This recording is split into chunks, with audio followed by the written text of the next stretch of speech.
ఉన్న బంగారాన్ని విడిపించి ఆ రోజు ఆన్లైన్ రేటుకే మేము కొంటాం. Sharma gold company. నమస్తే, వెల్కమ్ టు సుమన్ టీవీ. నేను మీ సుమన్ టీవీ ఉష.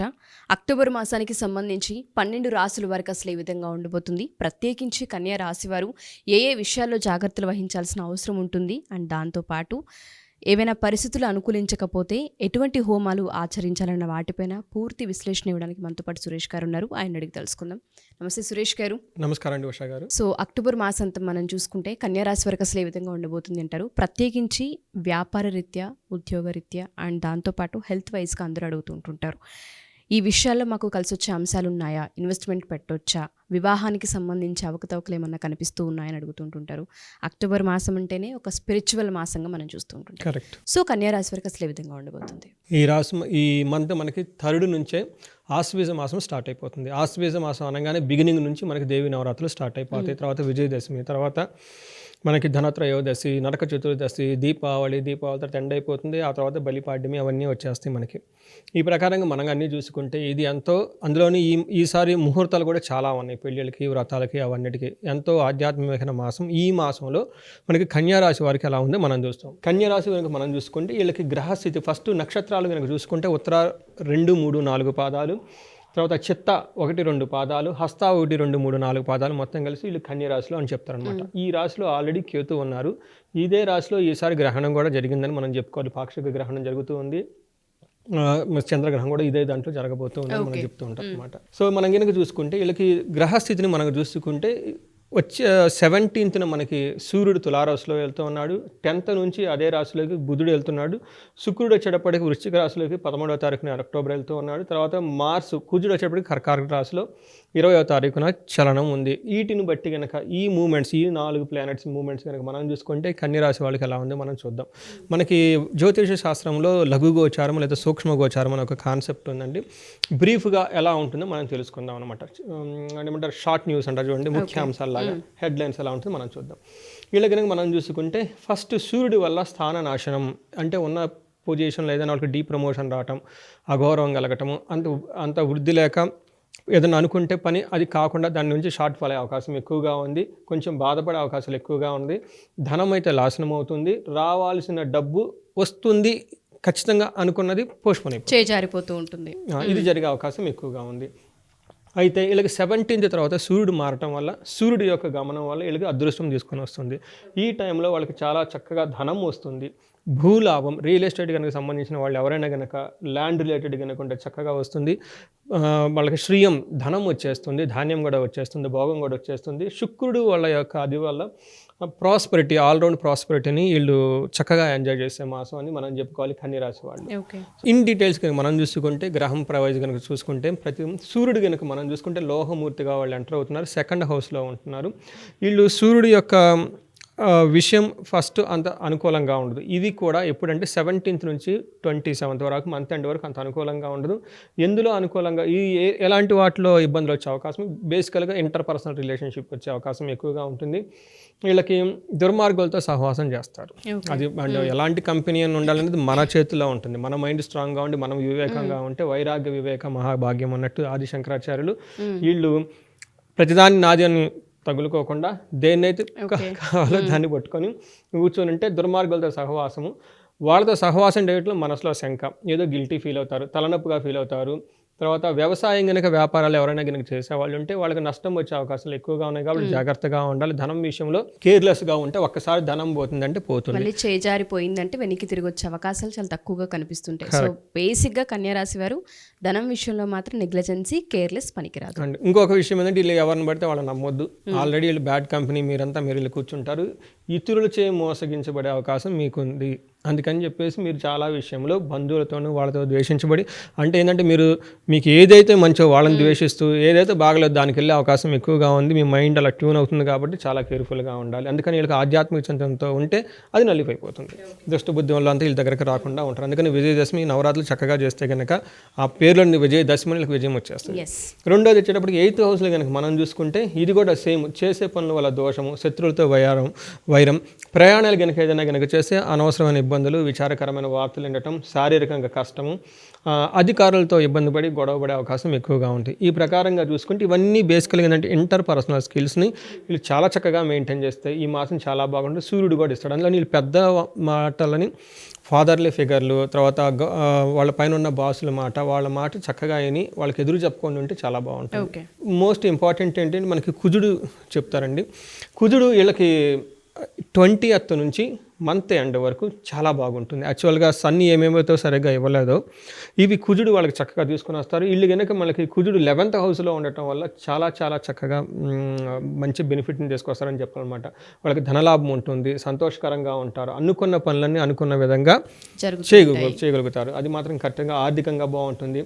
ఇష్టమైన వస్తువులు కొనే అవకాశం ఎక్కువగా ఉంది. షాపింగ్లు అవన్నీ చేసి చక్కగా వాళ్ళకి ఏమైతే ఇప్పటిదాకా బైక్ కానీ ఇంకోటి కానీ మన దీపావళి పండుగ అందరికి షాపింగ్ కూడా చేసుకుంటారు. ఈ టైంలో కనుక వీళ్ళు ప్లాన్ చేస్తే ఖచ్చితంగా కొనేస్తారు. తర్వాత వీళ్ళకి 6th హౌస్లో కూడా ఉండటం వల్ల శత్రువులపై చక్కగా ఆధిపత్యాన్ని ప్రదర్శిస్తారు. ధనధాన్య లాభం ఉంటుంది, కీర్తి ప్రదేశాలు ఉంటాయి, పుణ్యకార్యాలు చేస్తారు, నూతన వస్తువులు కొనే అవకాశం ఎక్కువగా ఉంది. అయితే ఖచ్చితంగా వీళ్ళు ఈ రాశి వాళ్ళకి మనకి స్వీట్స్ పంపించాలి, ఎందుకంటే తెగ షాపింగ్ చేసే అవకాశం ఎక్కువగా ఉంది. శత్రువులు పెడలేకుండా అంటే అన్ని విధాల అనుకూలత, పనులన్నీ పూర్తి చేసుకునే అవకాశం ఎక్కువగా ఉంది. కుజుడు ఓవరాల్గా వీళ్ళకి 70% మేలు చేస్తున్నారు. ఒకే ఒక విషయం వీళ్ళు కొంచెం జాగ్రత్తగా ఉండాలి. వీళ్ళు కూడా దుర్మార్గుల సహవాసం చూపిస్తుంది. కుజుడు వల్ల కూడాను ధననాశం అయ్యే అవకాశం ఎక్కువగా ఉంది, బంధువులతో కోప్పడే అవకాశం ఎక్కువగా ఉంది. కాబట్టి ఫ్యామిలీ మెంబర్స్తో చక్కగా ఉండి దుర్మార్గుల సహవాసం వదిలేయాలి. ఎందుకంటే మార్చి కూడా అదే చూపిస్తుంది, 2 గ్రహాలు ఆ విషయంగా చూపిస్తున్నాయి. మనకి శుక్రుని కనుక మనం చూసుకుంటే వీళ్ళకి రజతమూర్తిగా చక్కగా 2nd హౌస్లో ఉన్నారు. దీనివల్ల స్త్రీ లాభం. 8th హౌస్లో ఉన్నాడు, అది బాగుంటుంది. తర్వాత 9th హౌస్లో ఉన్నారు, ఇది బాగుంది. సో కుజుడు వీళ్ళకి వచ్చేటప్పటికి 75% మంచి చేస్తున్నాడు, ఒక 25% మాత్రం ఇబ్బంది పెడుతూ ఉన్నారు. ఈ ప్రకారంగా మనకి కుజుడు శుక్రుడు వచ్చేటప్పటికి వీళ్ళకి భోగకారకుడు, అంటే కావాల్సిన విలాసాలు మొత్తం ఇచ్చే గ్రహం ఎవరంటే శుక్రుడు. వీళ్ళకి ఈ శుక్రుడు చాలా యోగ్యతను తీసుకొని వస్తున్నాడు ఈ మంత్లో.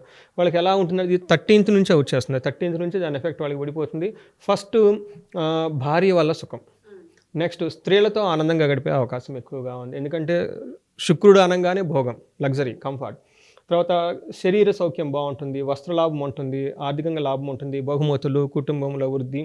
తర్వాత వీళ్ళు ఏదైనా మాట చెప్పినా కానీ చక్కగా ఉంటుంది. అంటే టోటల్గా ఫ్యామిలీ ప్రకారంగా చూసినా కానీ చాలా బాగుంటుందని మనం చెప్పుకోవాలి. శుక్రుడు చాలా వీళ్ళని రక్షిస్తూ ఉంటామంటారు. దానివల్ల ఏమవుతుందంటే బంధుమిత్రులతో కలుస్తారు, హయ్యర్ అఫీషియల్స్ని కలుస్తారు, ధనలాభం కలుగుతుంది, ఆరోగ్యంగా ఉంటారు, కీర్తి గౌరవం అన్నీ కలుగుతూ ఉంటాయని మనం చెప్పుకోవాలన్నమాట. ఇంకొక విషయంలో కూడా వీళ్ళకి శుక్రుడు చాలా మంచి చేస్తున్నాడు. వీళ్ళు తీర్థయాత్రలు కనుక చేయాలనుకుంటే అద్భుతంగా తీర్థయాత్రలు చేయగలుగుతారు. ఏ సంకల్పం అయితే తీర్థయాత్రలు చేస్తున్నారో ఆ సంకల్పంతో నెరవేర్చుకుంటారు. తీర్థయాత్రలు చేసి దేవత యొక్క సిద్ధి వాళ్ళకి లభిస్తుంది. గురువులపై శ్రద్ధ కలిగి ఉంటారు. అనుకున్న పనులన్నీ అనుకున్న విధంగా చేసుకుంటారు. మిత్రులతోటి సుఖము, పెద్దలతో గౌరవ మర్యాదలు ఉంటారు. శుక్రుడు ఒకే ఒక విషయంలో కొంచెం ఇబ్బంది పెట్టే అవకాశం ఎక్కువగా ఉంది. అది కూడా ఏమవుతుందంటే శత్రువులు పెరుగుతారు. వ్యాపారంగా చేసేవాళ్ళు ఎవరైనా గుంటే ధన నష్టం వచ్చే అవకాశం ఎక్కువగా ఉంది. ధనం విషయంలో మిమ్మల్ని ఇన్సల్ట్ చేసే కార్యక్రమాలు ఎక్కువగా ఉంది. ఇది ఒక్కటే ఒక మైనస్ మనం చెప్పుకోవాలి. అదర్వైజ్ శుక్రుడు కానీ అన్ని వాళ్ళకి చాలా చక్కగా ఈ మాసం అంతా యోగ్యత ఉన్నారని మనం చెప్పుకోవాలన్నమాట. మనకి అంగగోచారం అనే ఒక కాన్సెప్ట్ ఉంది. దీని ప్రకారం మనం చూసుకుంటే నక్షత్రం వైజ్ కూడా వాళ్ళకి ప్రిడిక్షన్ చెప్పవచ్చు. వీళ్ళు కనుక చూస్తుంటే ఎలా ఉంటుందంటేనండి, ఉత్తరా నక్షత్రం వాళ్ళకి 100% బాగుందని చూపిస్తుంది. అంగగోచారం ప్రకారం చూసుకుంటే ఎలా బాగుంది, ఫస్ట్ ధనలాభం, నెక్స్ట్ రెండోసారి ధనలాభం, అంటే 50% వాళ్ళకి ధనలాభం వచ్చేస్తుంది. ఐశ్వర్యం, ఇది కూడా ధనానికి సంబంధించింది. మూడోది ఎంత డబ్బు వచ్చింది కదా ఏమైనా బాధలు అంటే లేదు, ఈ డబ్బు అంతా వాళ్ళకి రక్షించబడి క్షేమంగా ఉంటారు. ఇది మనకు ఉత్తరా నక్షత్రం వాళ్ళు. హస్తా నక్షత్రం వాళ్ళు కనుక చూసుకుంటే అంగగోచారం ప్రకారం వీళ్ళకి చాలా బాగుంది. వీళ్ళకి ధనలాభం ఉంది, ఐశ్వర్యం ఉంది, క్షేమం ఉంది, ఐశ్వర్యం ఉంది, అన్నీ ఉన్నాయి. కాకపోతే వీళ్ళకి 24th నుంచి 30th లోపల ఒక విషయంలో మరణ భయం పడుతుంది. అంటే మరణం అంటే చనిపోవడం అని కాదండి, ఏదో వాళ్ళు బాగా లైక్ అయిన ఒక కార్యక్రమం కానీ ఒక ఈవెంట్ జరుగుతుంది అనుకున్న టైంలో అది స్పాయిల్ అవుతుంది. అది ఒకటే వీళ్ళకి హస్తా నక్షత్రం వాళ్ళకి ప్రాబ్లం. చిత్తా నక్షత్రం వాళ్ళు కనుక చూసుకుంటే వీళ్ళకి మృష్టాన్న భోజనం, చక్కగా ఫంక్షన్స్లో పార్టిసిపేట్ చేసి నైస్ ఫుడ్ని ఎంజాయ్ చేసేస్తారు. ధనలాభం చూపిస్తుంది వీళ్ళకి. మంత్ అంతా బుధుడు వీళ్ళకి సౌఖ్యాన్ని ఇస్తున్నాడు. తర్వాత కుజుడు వచ్చేటప్పుడు కూడా వీళ్ళకి లాస్ట్ 10th తర్వాత చక్కగా క్షేమాన్ని కలిగిస్తున్నాడు. అయితే వీళ్ళకి అతిగా భయపడే అవకాశం ఎక్కువగా ఉంది. చిత్తా నక్షత్రం వాళ్ళు ఎవరైతే గనక ఉన్నారో వీళ్ళకి అతిగా భయపడే అవకాశం ఎక్కువ ఉంది. చిత్తా నక్షత్రం వాళ్ళు స్థాన నాశనం కూడా అయ్యే అవకాశం ఎక్కువగా ఉంది. మరణ భయం ఎక్కువగా ఉంది. బట్ ఓవరాల్గా చూసుకుంటే పాజిటివ్ సైడ్లో చిత్తా నక్షత్రం వాళ్ళకి ఐశ్వర్యము, సౌఖ్యము, మృష్టానము, ధనలాభం చూపిస్తుంది. నెగటివ్ సైడ్ చూసుకుంటే అతిగా భయపడతారు. అనుకుని పనులు కార్యక్రమం పోతే నాశనం అయ్యే అవకాశం ఉంది. తనకి ఇష్టమైన వస్తువులను కోల్పోయే అవకాశం ఎక్కువగా ఉందని మనం చెప్పుకోవాలి. ఓకే. ఇంకొక చిన్న కాన్సెప్ట్ ఉందండి. పర్టికులర్ హస్తా నక్షత్రం వాళ్ళకి చాలా ఇంపార్టెంట్. ఎందుకంటే ఈ నక్షత్రంలో వాళ్ళకి కేతు ఉన్నారండి. హస్తా నక్షత్రంలో సూర్యుడు ఉన్నాడు, కేతు ఉన్నారు. ప్లస్ వీళ్ళకి మృత్యు నక్షత్రాలని ఇది ఒక కాన్సెప్ట్ అండి. ఇది ఎప్పుడు జరగదండి. అప్పుడప్పుడు అకేషన్గా సంవత్సరానికి ఒకసారి కొంతమంది టఫ్ సిచ్యువేషన్ ఫేస్ చేసే అవకాశం ఎక్కువ ఉంటుంది. ఈసారి హస్తా నక్షత్రం వాళ్ళు కనుక వీళ్ళకి మృత్యు నక్షత్రాలన్న హస్తా నక్షత్రంలోనే కేతు ఉండటము, స్వాతి నక్షత్రంలో సూర్యుడు ఉండటం వల్ల వీళ్ళకి హెల్త్ రిలేటెడ్ విషయంలో కాంప్లికేటెడ్ వచ్చే అవకాశం ఎక్కువగా ఉంది. కాబట్టి చాలా కేర్గా అది కూడాను మెంటల్గాను ఫిజికల్గాను ఇబ్బంది పడే అవకాశం ఎక్కువగా ఉంది. అవి చెప్పుకోలేని బాధలు. ఓకే, చుట్టానికి బాగుంటారు, లోన ఎక్కడో బాధపడే ఉండే అవకాశం ఎక్కువగా ఉంది. కాబట్టి వాళ్ళు పర్టికులర్ హస్తా నక్షత్రం వాళ్ళు చాలా కేర్ఫుల్ తీసుకోవాలి. వీళ్ళు కనుక మహామృత్యుంజయ హోమం కనుక చేయించుకుంటే ప్లస్ కేతువుకి సంబంధించి వాళ్ళకి నక్షత్రంలోనే ఉండటంతో కేతువుకి సంబంధించిన జపము, హోమము, తర్పణం కనుక ఈ ప్రొసీజర్ కనుక చేస్తే వాళ్ళకి చాలా బాగుంటుందని మనం చెప్పుకోవాలన్నమాట. సో ఈ విధంగా మనం చూసుకుంటే ఓవరాల్గా ఉత్తర ఫాల్గుని, హస్తా, చిత్తా నక్షత్రం వాళ్ళకి లేడీస్ ద్వారా ప్రాబ్లం వచ్చే అవకాశం ఎక్కువగా ఉంది. ఈ మనకి లత్త అనే కాన్సెప్ట్ కనుక చూసుకుంటే వాళ్ళ భేదాభిప్రాయాలు రాయటం ఇవన్నీ అవకాశం ఎక్కువగా ఉంది. విశ్లేషణగా కనుక మనం చూస్తే బాగుందని చెప్పొచ్చు.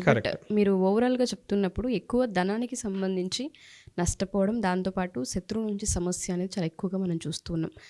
ధన నష్టం ఎప్పుడైతే జరుగుతూ ఉంటుందో మనిషికి ఆటోమేటిక్గా మైండ్ సెట్ అనేది కొంచెం డిస్టర్బ్ అవుతూ ఉంటుంది. పరిస్థితులు అనుకూలించవు సార్, దీనిపైన ఫోకస్ చేయలేరు.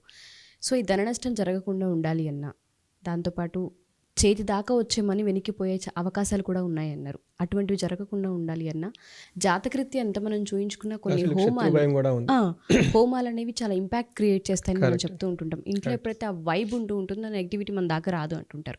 కన్యా రాశి వారికి ఏదైనా హోమం మనం చెప్పొచ్చు అంటారా? మనం చేయొచ్చా వాళ్ళకి? కరెక్ట్ అండి. ఇవి మనకి పరిహారాల కింద మనకి మన వేదాలలో, మన శాస్త్రాల్లో చెప్పారు. ఎందుకు చెప్పారంటే ధర్మార్థ కామ మోక్షాలు సాధించడం అంత ఈజీ కాదు. ధనం సంపాదించడం ఈజీ కాదు. మన జాబ్ మనం చేయడం అంత ఈజీ కాదు.